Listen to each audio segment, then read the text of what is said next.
Aspirants, आज के इस वीडियो में हम करने वाले हैं डाइजेस्टिव सिस्टम के टॉप 25 मोस्ट इम्पॉर्टेंट एमसीक्यूज। बिल्कुल एग्जाम पैटर्न के अकॉर्डिंग ये एमसीक्यूज रहेंगे। हिंदी और इंग्लिश बाइलिंगुअल रहेगा, दोनों में रहेगा। तो चाहे आप आरआरबी एनटीपीसी दे रहे हो, चाहे आप ग्रुप डी टेक्नीशियन की तैयारी कर रहे हो, एएलपी की तैयारी कर रहे हो, या फिर एसएससी की तैयारी कर रहे हो, ये क्वेश्चंस आपके लिए गेम चेंजर बन सकते हैं। तो बिना टाइम को वेस्ट किए हम बढ़ते हैं अपनी पहली स्लाइड की तरफ और पहले एमसीक्यू की तरफ। ठीक है, तो आप कोशिश करिए पहले तो खुद क्वेश्चंस का आंसर करने की। अगर आपको नहीं आता है तो फिर आप इसको आगे देखिए। तो सबसे पहला क्वेश्चन है आपका, which enzyme is present in saliva. बहुत बेसिक लेवल का क्वेश्चन है कि लार में भैया कौन सा एंजाइम यहाँ पर पाया जाता है। तो आपको अच्छे से पता होना चाहिए कौन सा एंजाइम यहाँ पर पाया जाता है। अगर आपने टॉपिक को अच्छे से पढ़ा है तो इस पर मैंने पूरा वीडियो बना रखा है, पूरे टॉपिक पे, ह्यूमन डाइजेस्टिव सिस्टम पे पूरा चैप्टर यहाँ पर क्लियर किया गया है। तो पहला ऑप्शन है पेप्सिन, दूसरा है एमाइलेज, और तीसरा है ट्रिप्सिन, और चौथा है लाइपेज। तो यहाँ पे 4 ऑप्शंस आपके सामने गिवन है, आपको बताना है इसका आंसर क्या है। तो इसका जो राइट आंसर होगा वो होगा एमाइलेज। अब जो ये एमाइलेज है, ये कौन सा एमाइलेज है जो लार में पाया जाता है? तो ये है सलाइवरी एमाइलेज। ठीक है, क्योंकि ये सलाइवरी ग्लैंड से ही क्या होता है, सिक्रीट होता है यहाँ पे। ठीक है, राइट आंसर आपका हो जाएगा एमाइलेज। और एक होता है पेनक्रियाटिक एमाइलेज, जो पेनक्रियाज से क्या होता है, सिक्रीट होता है, निकलता है। तो यहाँ पर जो ये एमाइलेज है ना, इसका काम क्या होता है, ये क्या करता है, लार में उपस्थित जो आपका स्टार्च होता है, कॉम्प्लेक्स कार्बोहाइड्रेट होता है, ये इसको सिंपल कार्बोहाइड्रेट में कन्वर्ट कर देता है, यानी माल्टोज में कन्वर्ट कर देता है। ठीक है, माल्टोज एक तरह का क्या होता है, शुगर होता है, और शुगर एक तरह का कार्बोहाइड्रेट होता है। तो स्टार्च जो है माल्टोज में कन्वर्ट हो जाता है, और ये काम कौन करता है यहाँ पर, amylase. Maltose glucose plus glucose का कॉम्बिनेशन होता है, ये आगे जाकर और टूटेगा जब आगे ये हमारी बॉडी में डाइजेस्टिव ट्रैक में ट्रैवल करेगा। तो ठीक है, तो यहाँ पर आपका राइट आंसर क्या होगा, एमाइलेज। और ध्यान में रखना है आपको, लार में जो एमाइलेज होता है वो होता है आपका सलाइवरी एमाइलेज, और आगे जाकर के जो आपका एमाइलेज आएगा वो आएगा आपका पेनक्रियाटिक एमाइलेज। तो आई होप ये चीज़ आपको समझ में आ गई होगी। दूसरा क्वेश्चन है यहाँ पर कि in which organ does protein digestion begin. यहाँ पर जो प्रोटीन का पाचन होता है, हमारे फूड में अलग अलग न्यूट्रिएंट होते हैं, प्रोटीन होता है, कार्ब्स होते हैं, वाइटामिन्स होते हैं, और आपका फाइबर्स होता है, ठीक है, फैट होता है। तो अलग अलग न्यूट्रिएंट्स जो है वो इस तरीके से अलग अलग पार्ट्स में डाइजेस्ट होते हैं। तो यहाँ पर डाइजेस्टिव सिस्टम का कौन सा पार्ट है जहाँ पर प्रोटीन का डाइजेशन स्टार्ट हो जाता है? जैसे कार्बोहाइड्रेट का डाइजेशन आपके माउथ में शुरू हो गया, अभी पिछली स्लाइड में आपने देखा, एमाइलेज वहाँ पर हेल्प कर रहा है। तो पहला ऑप्शन है माउथ, दूसरा ऑप्शन है स्टमक, तीसरा ऑप्शन है आपका स्मॉल इंटेस्टाइन, और चौथा ऑप्शन है आपके पास लार्ज इंटेस्टाइन। तो इसका जो राइट आंसर होगा वो होगा आमाशय, यानी कि स्टमक। तो स्टमक में जो है प्रोटीन का पाचन क्या हो जाता है, शुरू हो जाता है। और यहाँ पर एक एंजाइम इसके पाचन में हेल्प करता है, P4 प्रोटीन, P4 पेप्सिन नाम का जो एंजाइम है, ये पेप्सिन नाम का जो एंजाइम है, जो कि गैस्ट्रिक जूस से स्रावित होता है, सिक्रीट होता है, निकलता है, ये पेप्सिन नाम का एंजाइम यहाँ पर प्रोटीन के डाइजेशन में हेल्प करता है।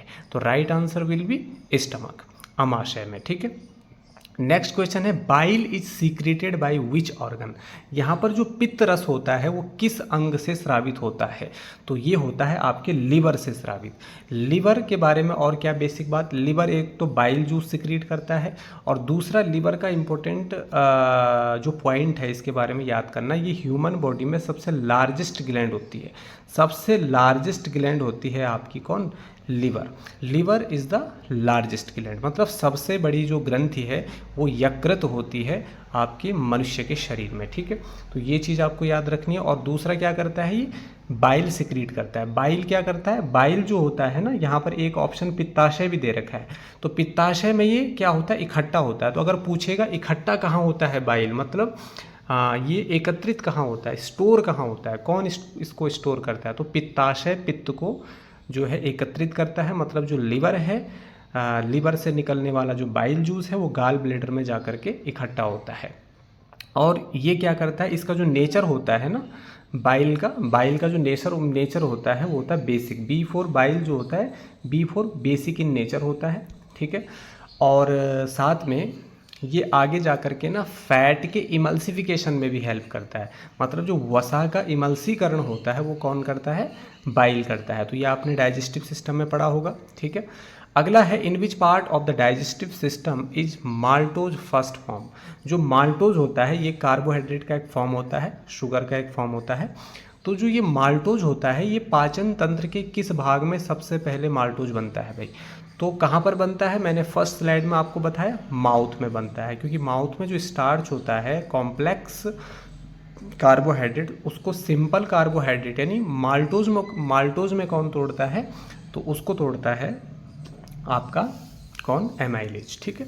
तो माल्टोज सबसे पहले कहाँ पर बनता है? सबसे पहले बनता है ये माउथ में, ठीक है, माउथ, मुख में बनता है।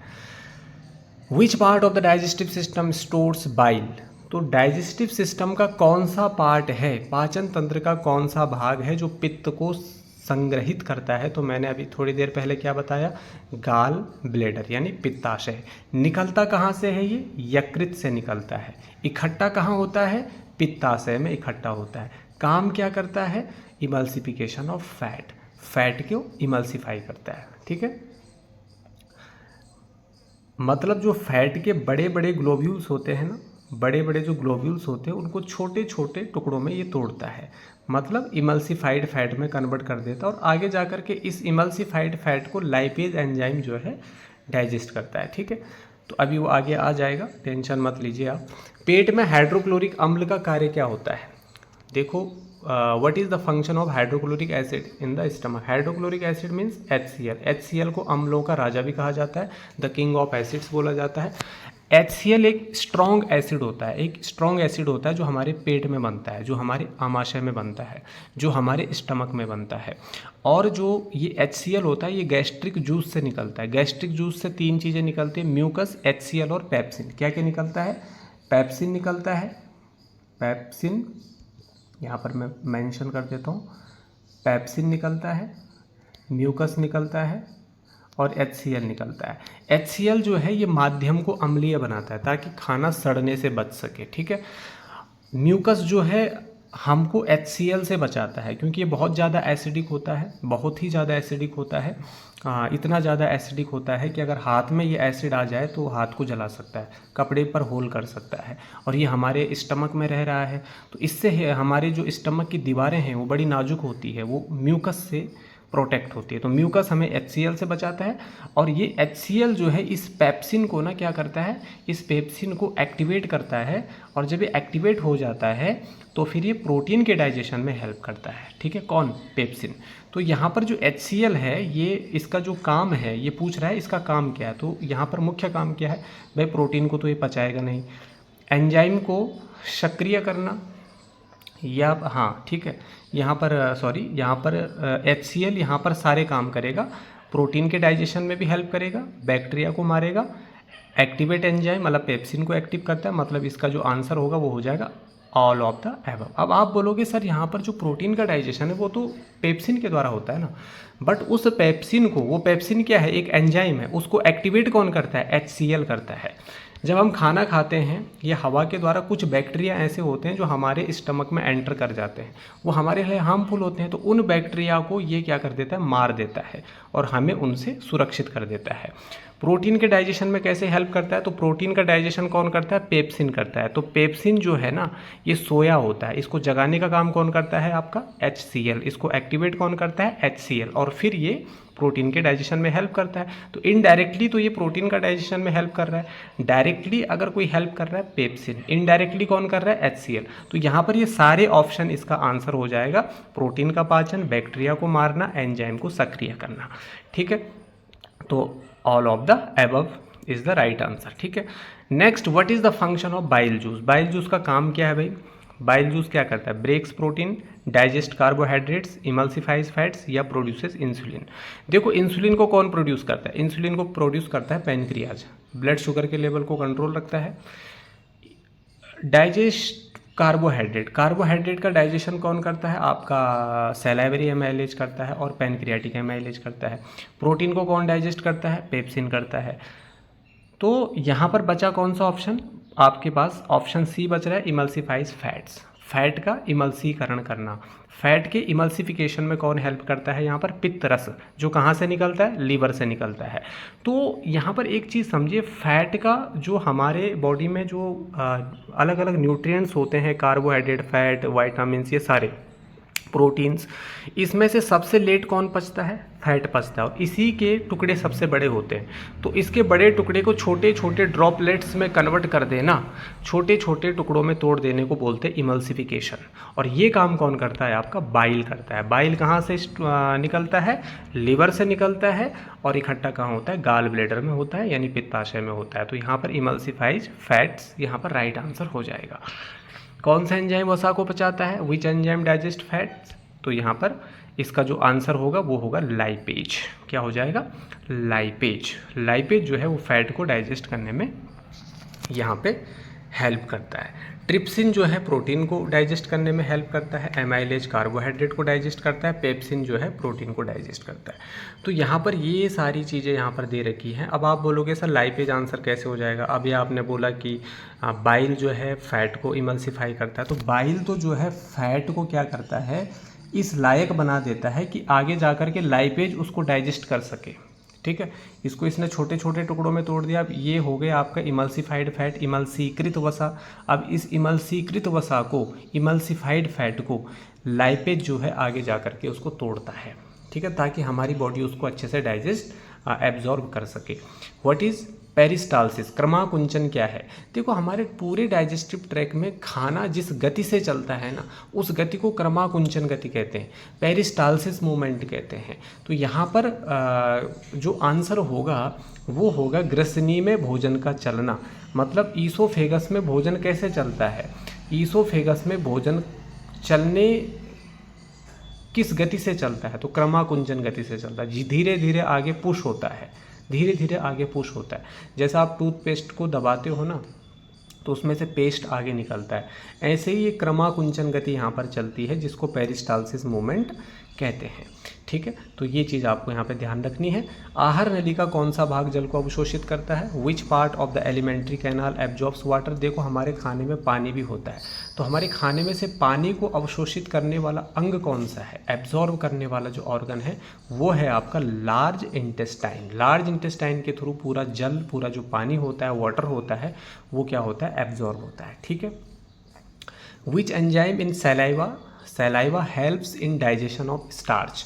लार में कौन सा एंजाइम स्टार्च के पाचन में सहायता करता है? लार में तो पेप्सिन करता है क्या? नहीं। ट्रिप्सिन करता है क्या? नहीं। लाइपेज करता है क्या? नहीं। एमाइलेज करता है? यस। ठीक है, ये फर्स्ट स्लाइड में ही मैं डिस्कस कर चुका हूँ।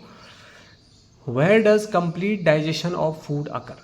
खाने का जो कंप्लीट डाइजेशन है, मतलब पूर्ण रूप से खाना किस पार्ट में जाकर के पचता है?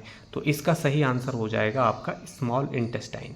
छोटी आंत में खाना कंप्लीटली क्या हो जाता है? डाइजेस्ट हो जाता है। और कहाँ से शुरू होता है? तो आप बोलोगे माउथ से शुरू होता है। तो खाने का डाइजेशन शुरू होता है माउथ से, ख़त्म होता है आपके स्मॉल इंटेस्टाइन में। Next question, pancreatic juice contains enzymes for digestion of? अग्नाशयी रस में किन पदार्थों के पाचन हेतु एंजाइम होते हैं? तो किस पदार्थ का? देखो, कार्बोहाइड्रेट का? नहीं। किसका? कार्बोहाइड्रेट का भी हो सकता है, प्रोटीन का भी हो सकता है, वसा का भी हो सकता है, या ये सभी? नहीं। या ये सभी? यस। तो इसका जो सही आंसर होगा वो होगा ऑल ऑफ दीज। अब कैसे होगा इसको समझ लीजिए। देखो, पैनक्रियाज एक ग्लैंड है, एक मिक्स्ड ग्लैंड है, जो हार्मोन्स भी निकालती है और एंजाइम्स भी निकालती है। लेकिन यहाँ पर क्या निकालेगी? एंजाइम निकालेगी। डाइजेस्टिव सिस्टम में इसका काम है एंजाइम देना। तो ये एंजाइम्स निकालती है, और वो एंजाइम्स कार्बोहाइड्रेट, प्रोटीन और फैट्स, इन तीनों को पचाने में हेल्प करता है। अब पैनक्रियाज से पैनक्रियाटिक जूस निकलता है, और इसमें ना 3 तरह के एंजाइम्स होते हैं। इसमें होता है सबसे पैनक्रियाटिक एमाइलेज। मैंने पहले ही आपको क्लियर कर दिया कि एमाइलेज पैनक्रियाज से भी निकलता है और आपके माउथ में सैलाइवरी ग्लैंड से भी निकलता है। दूसरा होता है आपका ट्रिप्सिन, ट्रिप्सिन, ट्रिप्सिन, ठीक है। और तीसरा जो होता है वो होता है आपका लाइपेज, ठीक है। ये तीनों तरह के जो एंजाइम्स हैं एस्पिरेंट्स, ये तीनों एंजाइम्स क्या करते हैं, देखो एमाइलेज कार्बोहाइड्रेट को डाइजेस्ट करता है, प्रोटीन को कौन डाइजेस्ट करता है, ट्रिप्सिन नाम का एंजाइम, और वसा को कौन डाइजेस्ट करता है, लाइपेज नाम का एंजाइम। अब आप बोलोगे सर प्रोटीन का डाइजेशन तो पेप्सिन से होता है, तो जब प्रोटीन आपके स्टमक में होता है तो उस समय पेप्सिन इसको डाइजेस्ट करता है। अब पूरा प्रोटीन तो वहाँ पर डाइजेस्ट नहीं होता ना, अब जो बचा कुचा प्रोटीन है वो स्मॉल इंटेस्टाइन में उसका कंप्लीट डाइजेशन होगा, तो वहाँ पर ट्रिप्सिन उसको डाइजेस्ट करता है। वहीं पर वसा का भी पूरा डाइजेशन होता है, वहीं पर कार्बोहाइड्रेट का भी पूरा डाइजेशन होता है। वहाँ पर कार्बोहाइड्रेट ग्लूकोज में कन्वर्ट हो जाता है, प्रोटीन आपका एमिनो एसिड में कन्वर्ट हो जाते हैं, वसा आपका फैटी एसिड एंड ग्लिसरॉल में कन्वर्ट हो जाते हैं। तो फैट को डाइजेस्ट करता है ट्रिप्सिन, फैट को लाइपेज, प्रोटीन को ट्रिप्सिन, कार्बोहाइड्रेट को एमाइलेज। तो इस तरीके से ये सारी चीज़ें आपको ध्यान में रखनी है। तो ऑल ऑफ दीज इसका क्या हो जाएगा, यहाँ पर आंसर हो जाएगा। What is the function of Willey in the small intestine. देखो छोटी आंत में ना, छोटी आंत की जो दीवारें होती हैं, इन दीवारों पर कुछ उंगली नुमा क्या होती है, संरचनाएं होती हैं, कुछ फिंगर लाइक आउटग्रोथ्स होती हैं जो बाहर की तरफ ग्रोथ करती हैं। इनको दीर्घ रोम कहते हैं, इनको विल्ली कहते हैं। और ये ना खाने के अवशोषण के लिए, एब्जॉर्प्शन के लिए छोटी आंत की दीवारों का जो सरफेस एरिया होता है उसको बढ़ाती है ताकि खाना अच्छे से एब्जॉर्ब हो सके। तो यहाँ पर इसका जो मुख्य काम है वो है अवशोषण यानी एब्जॉर्प्शन। देखो सबसे पहले क्या होता है, इंजेशन होता है खाने का, मतलब अंतर्ग्रहण, उसके बाद पाचन, उसके बाद क्या होता है एब्जॉर्प्शन, अवशोषण। अब अवशोषण के बाद खाना उसका यूज करे, बॉडी उसको यूज करेगी उस खाने का, मतलब वो डाइजेस्टेड फूड का। तो फिर एसिमिलेशन होता है और अल्टीमेटली जो खाना नहीं पच पाता है वो बाहर चला जाता है बॉडी से रेक्टम और एनस के थ्रू, तो उसको हम इजेशन कहते हैं। क्या कहते हैं, इजेशन कहते हैं, ठीक है। तो यहाँ पर मुख्य काम क्या है, अवशोषण, एब्जॉर्प्शन, ठीक। छोटी आंत का इंसुलिन किस ग्रंथि से स्रावित होता है, विच ग्लैंड सिक्रीट्स इंसुलिन। तो मैंने बता दिया था आपको, पैनक्रियाज नाम की जो ग्लैंड है ये इंसुलिन नाम के हार्मोन को निकालती है। और यहाँ पर एक पॉइंट याद रखो, इंसुलिन की कमी से एक रोग हो जाता है इंसानों में, उसको बोलते हैं डायबिटीज, मधुमेह, ब्लड शुगर, ठीक है, का लेवल बढ़ जाता है। तो ये ब्लड शुगर के लेवल को क्या करता है, कंट्रोल करके रखता है, संतुलित करके रखता है। कौन, इंसुलिन नाम का हार्मोन। कहाँ से निकलता है, पैनक्रियाज, अग्नाशयी ग्रंथि से। क्या काम करता है, रक्त शुगर का जो लेवल है उसको कंट्रोल करता है। इसकी कमी हो गई तो कौन सा रोग होता है, डायबिटीज होता है, मधुमेह होता है, ठीक है। तो ये कुछ पॉइंट्स इसके बारे में याद रखने हैं, ठीक है। Which of these is not a part of digestive system. इनमें से कौन सा भाग पाचन तंत्र का भाग नहीं है, ईसोफेगस बिल्कुल है, वृक्क नहीं है, यकृत है, स्मॉल इंटेस्टाइन है। तो किडनी जो है वो डाइजेस्टिव सिस्टम का पार्ट नहीं है। किडनी जो है ये एक्सक्रीटरी सिस्टम का पार्ट होती है, उत्सर्जन तंत्र का पार्ट होती है, ठीक है। ये चीज़ आपको ध्यान रखनी है। Which is the longest part of the human digestive system. मानव पाचन तंत्र का सबसे लंबा भाग कौन सा है, तो मानव पाचन तंत्र का सबसे लंबा भाग जो है वो है स्मॉल इंटेस्टाइन यानी कि छोटी आंत। छोटी आंत की जो लेंथ होती है लगभग 6 मीटर होती है। कितनी होती है, 6 मीटर या मोर देन 6 मीटर आप मान सकते हैं। 6 मीटर इसकी लेंथ होती है, लंबाई होती है। और अगर आपसे पूछे सबसे वाइडेस्ट पार्ट, तो सबसे वाइडेस्ट पार्ट होता है स्टमक। और स्मॉल इंटेस्टाइन की लेंथ मैंने 6 मीटर बताई, लार्ज इंटेस्टाइन की लेंथ जो होती है वो होती है 1.5 मीटर। ये चौड़ाई में थोड़ा लार्ज होती है, इसीलिए इसको लार्ज इंटेस्टाइन कहते हैं। स्मॉल इंटेस्टाइन जो है लंबाई में इस तरीके से कोइल्ड फॉर्म में स्थित होती है हमारी बॉडी में, ठीक है। तो इसकी लंबाई ज़्यादा होती है।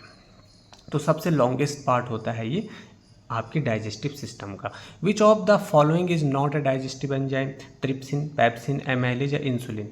तो यहाँ पर देख सकते हैं आप, ट्रिप्सिन भी एक डाइजेस्टिव एंजाइम है, पेप्सिन भी एक डाइजेस्टिव एंजाइम है, एमाइलेज भी एक डाइजेस्टिव एंजाइम है, नहीं है तो कौन नहीं है, इंसुलिन। तो राइट आंसर क्या हो जाएगा यहाँ पर, इंसुलिन, क्योंकि इंसुलिन एक एंजाइम नहीं है, इंसुलिन तो एक हार्मोन है। क्या है, एक हार्मोन है जो कहाँ से निकलता है, पैनक्रियाज नाम की ग्लैंड से निकलता है। ठीक है। विच acid is secreted in the stomach for digestion, पाचन के लिए पेट में कौन सा अम्ल स्रावित होता है, तो कौन सा होता है, HCl, हाइड्रोक्लोरिक एसिड, पहले डिस्कस कर चुके हैं। What is the pH of stomach, क्योंकि pH ऑफ स्टमक, क्यों यहाँ पर पावर ऑफ हाइड्रोजन क्या होता है स्टमक का, भाई अगर किसी सब्सटेंस का pH 7 से कम है तो वो एसिडिक होता है, अम्लीय होता है, 7 से ज़्यादा है तो वो बेसिक होता है, क्षारीय होता है। तो यहाँ पर 7 से ज़्यादा वाले को तो आप पहले ही काट दो, 7 वाले को भी काट दो, क्योंकि न्यूट्रल होता है, ना अम्ल होता है, ना क्षार होता है, ना एसिड ना बेस। स्लाइटली एसिडिक भी छोड़ दो आप, क्योंकि HCl जो है ना एक्सट्रीमली एसिडिक होता है, हाईली एसिडिक होता है, इसीलिए जो है ये वाला ऑप्शन सही हो जाएगा। लगभग 2 इसका क्या होता है, pH वैल्यू होता है, pH मान होता है। क्यों होता है स्टमक का इतना, क्योंकि यहाँ पर HCl नाम का एसिड पाया जाता है। ठीक है। In which form are carbohydrates absorbed in the body, देखो कार्बोहाइड्रेट जब कंप्लीटली डाइजेस्ट होता है तो बॉडी उसको किस फॉर्म में लेती है, तो बॉडी उसको ग्लूकोज की फॉर्म में क्या करती है, एब्जॉर्ब करती है। तो यहाँ पर बाकी चीज़ें भी दे रखी है, जैसे यहाँ पर कार्बोहाइड्रेट की जगह में प्रोटीन होगा तो उसका आंसर क्या हो जाएगा, एमिनो एसिड। यहाँ पर कार्बोहाइड्रेट की जगह में मान लीजिए फैट होगा तो उसका आंसर क्या होगा, फैटी एसिड्स होगा। तो बॉडी जो है प्रोटीन को एमिनो एसिड्स के रूप में अवशोषित करती है, एब्जॉर्ब करती है, फैट को फैटी एसिड्स के रूप में क्या करती है, एब्जॉर्ब करती है, अवशोषित करती है, और कार्बोहाइड्रेट को ग्लूकोज की फॉर्म में क्या करती है, अवशोषित करती है, एब्जॉर्ब करती है। तो आई होप ये पॉइंट आपको समझ में आ गया होगा। व्हाट इज चाइम, अब ये काइम क्या होता है, काइम एक अपचित भोजन है। क्या है ये, अपचित भोजन भी नहीं बोल सकते बिल्कुल ही, इसको हम बोलेंगे पार्शियली डाइजेस्टेड फूड, मतलब आधा पचा हुआ भोजन। इसका मतलब सेमी सॉलिड फूड होता है। कैसा होता है भाई, सेमी, अर्ध सॉलिड से अर्ध तरल बोल सकते हैं, सेमी सॉलिड। ठीक है, हिंदी शब्द बोलने पड़ रहे हैं क्योंकि दोनों मीडियम है यहाँ पर। तो सेमी सॉलिड होता है, और सेमी सॉलिड मतलब अर्ध तरल। पार्शियली डाइजेस्टेड होता है मतलब अर्धपाचित, आधा पचा हुआ खाना। ठीक है। तो यहाँ पर ये क्या होता है, काइम क्या होता है, देखो हम खाने को चबाते हैं, चबाने के बाद हमारे ईसोफेगस से हमारे आमाशय स्टमक में जाता है। स्टमक में गैस्ट्रिक ग्लैंड जो होती है वो गैस्ट्रिक जूस निकालती है, जठर रस। अभी गैस्ट्रिक जूस में HCl होता है, पेप्सिन होता है, म्यूकस होता है, ये बहुत सारी चीज़ें होती हैं। तो जब ये सब चीज़ें इस खाने के साथ मिल जाती है ना, मतलब अल्टीमेटली जब गैस्ट्रिक जूस खाने के साथ मिल जाता है तो फिर उस खाने को खाने का एक पेस्ट सा बन जाता है। जैसा आपने अदरक धनिया का पेस्ट देखा होगा, वो भी सेमी सॉलिड ही तो होता है, आधा तरल होता है आधा सॉलिड होता है।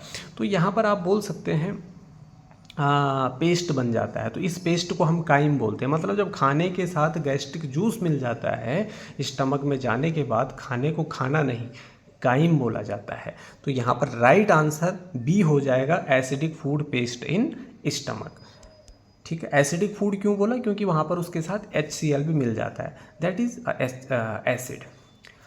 What is the rhythmic movement of the oesophagus, oesophagus में एक रिदमिक मूवमेंट होता है, एक लयबद्ध गति होती है या क्रमाकुंजन गति होती है, जिसके माध्यम से खाना आगे की तरफ पुश होता है, बढ़ता है, उसको बोलते हैं पेरिस्टालसिस मूवमेंट। ठीक है, ये इसका राइट आंसर हो जाएगा। काइम कहाँ फॉर्म होता है, तो सीधा सा आंसर है भाई, काइम जो है स्टमक में फॉर्म होता है, सीधा सा आंसर है, मैं पहले ही बता चुका हूँ। ठीक है। Enzyme are mainly made up of, enzymes किसके बने होते हैं, तो एंजाइम्स बने होते हैं आपके प्रोटीन के। किसके बने होते हैं एंजाइम्स, प्रोटीन के बने होते हैं। ठीक है। And what is the function of hydrochloric acid in stomach, hydrochloric acid का मेन फंक्शन क्या है स्टमक में, यहाँ पर क्या दे रखा है, यहाँ पर ग्लूकोज का फॉर्मेशन नहीं, बाइल प्रोड्यूस करता है नहीं, एब्जॉर्ब्स न्यूट्रिएंट्स करता है नहीं। तो राइट आंसर हो जाएगा यहाँ पर किल्स जम्प्स, यानी कीटाणुओं को मारना। तो एक क्वेश्चन देखो कितनी तरीके से पूछा जा सकता है, इसको पीछे भी पूछा गया है। ठीक है ना। तो वहाँ पर अलग तरीके से मैंने इसका सॉल्यूशन बताया और यहाँ पर अलग तरीके से। तो आई होप अगर आपने वीडियो पूरा देखा होगा तो किस तरीके का मैंने वहाँ पर सॉल्यूशन बताया वो आपको पता ही होगा। तो यहाँ पर किल्स जर्म्स यानी कीटाणुओं को मारना, बैक्टीरिया जो हार्मफुल बैक्टीरिया हमारे स्टमक में फूड के थ्रू या वाटर के थ्रू या एयर के थ्रू एंटर कर जाते हैं और वो जैसे स्टमक में पहुंचते हैं वहाँ पर HCl इनको जला देता है, मार देता है और हमको उनसे प्रोटेक्ट कर देता है, सुरक्षित कर देता है। तो आई होप आज का ये जो क्लास है वो आपके लिए बेनिफिशियल रहा होगा और ज़रूर रहेगा, क्योंकि अगर आपने इस टॉपिक पे अच्छी कमांड बनाई है तो ये सारे क्वेश्चंस भी आपसे बन गए होंगे।